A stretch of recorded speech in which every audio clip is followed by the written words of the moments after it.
Ya, Assalamualaikum warahmatullahi wabarakatuh. Perkenalkan, nama saya Dr. Deputri Anandita dari Puskesmas Neglasari.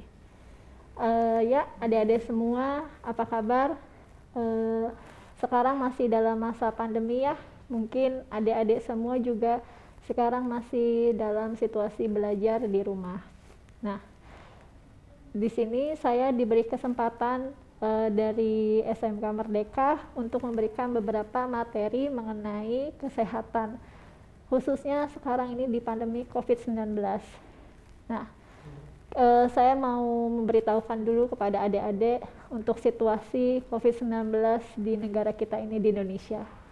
Di negara Indonesia ini sangat mengkhawatirkan.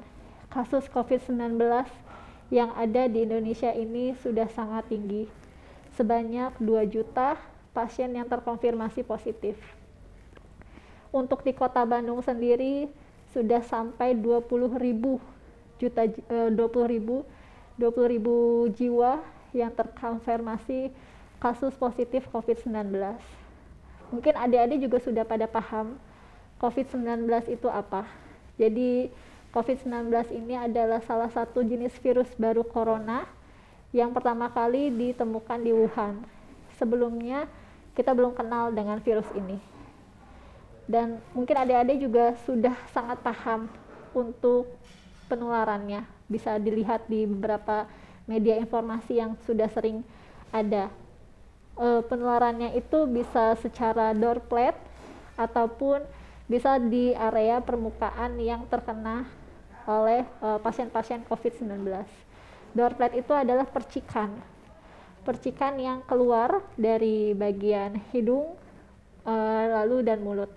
Biasanya percikan itu bisa mengenai mata, hidung, dan mulut, atau benda-benda yang terkena percikan itu. Nah, namun sayangnya sampai saat ini belum ada obat yang bisa menyembuhkan COVID-19, sehingga perlu sekali kita menetapkan beberapa protokol kesehatan. Protokol kesehatan sendiri ini adalah suatu aturan yang memang telah dikeluarkan oleh Kementerian Kesehatan untuk menunjang aktivitas kita selama pandemi COVID-19. Protokol kesehatan yang sudah dikeluarkan oleh Kementerian Kesehatan ini terdiri dari yang biasa kita kenal dengan nama 5M. Yang pertama adalah mencuci tangan. Usahakan selalu mencuci tangan menggunakan sabun dengan air yang mengalir. Atau misalkan adik-adik tidak ada air yang mengalir, bisa menggunakan hand sanitizer.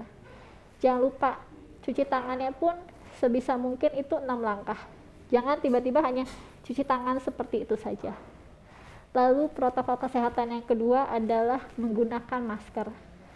Masker yang direkomendasikan sekarang untuk saat ini biasanya baru-baru ini ada masker double masker, ya.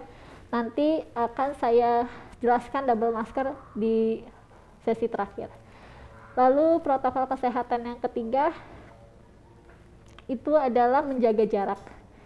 Jangan lupa adik-adik jaga jarak sekitar 1 sampai 1,5 meter atau sampai 2 meter itu.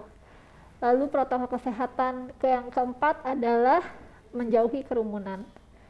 Jadi usahakan apabila ada di suatu tempat kerumunan itu tidak begitu didatangi atau kita jauhi. Yang terakhir, yang kelima adalah mengurangi mobilitas.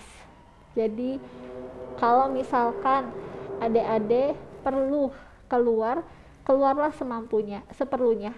Keluarlah seperlunya, tidak perlu keluar dengan urusan yang tidak begitu perlu.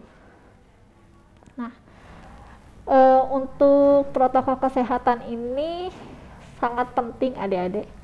Kenapa? Karena dengan kita mengikuti protokol kesehatan itu juga membantu mengurangi angka kejadian COVID, melindungi juga keluarga kita yang memang rentan untuk tidak terkena COVID.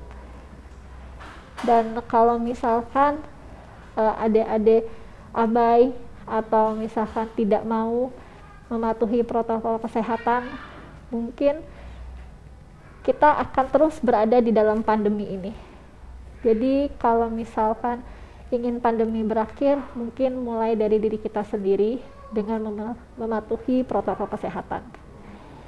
Saran saya, adik-adik yang berada di rumah mungkin terasa bosan, masih harus bukan belajar jarak jauh, rasanya bosan ingin ke sekolah, mungkin harus bersabar lebih dahulu.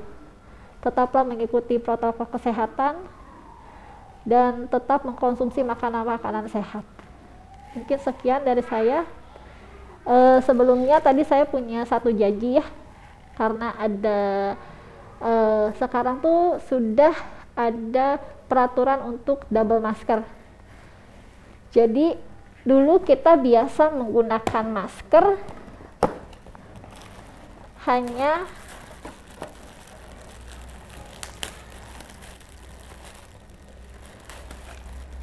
masker bedah atau misalkan masker medis atau masker kain. Nah, sekarang karena virus ini sedang menyebar sangat hebat, jadi kita disarankan menggunakan double masker.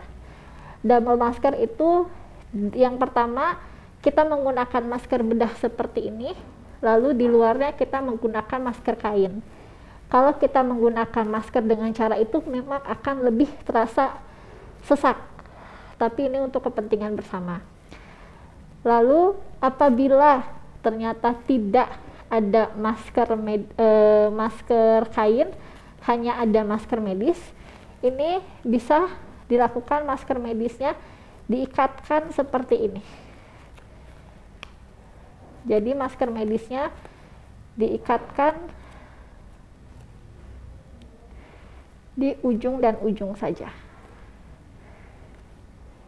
Nah, seperti ini. Jadi bentukannya akan lebih rapat, menutupi bagian kanan, kiri, atas, dan bawah. Gitu. Tidak disarankan untuk menggunakan double 2 masker medis, dan tidak disarankan juga menggunakan double 2 masker kain. Jadi bisa menggunakan masker medis dengan dilakukan diikat, lalu masker medis dicampur dengan masker kain di bagian luarnya, ataupun bisa menggunakan biasanya ada masker-masker N95. Nah, kalau untuk masker N95 sendiri itu tidak perlu di double, jadi cukup menggunakan masker N95 saja. Seperti itu. Terima kasih adik-adik atas perhatiannya, semoga sehat selalu. Assalamualaikum warahmatullahi wabarakatuh.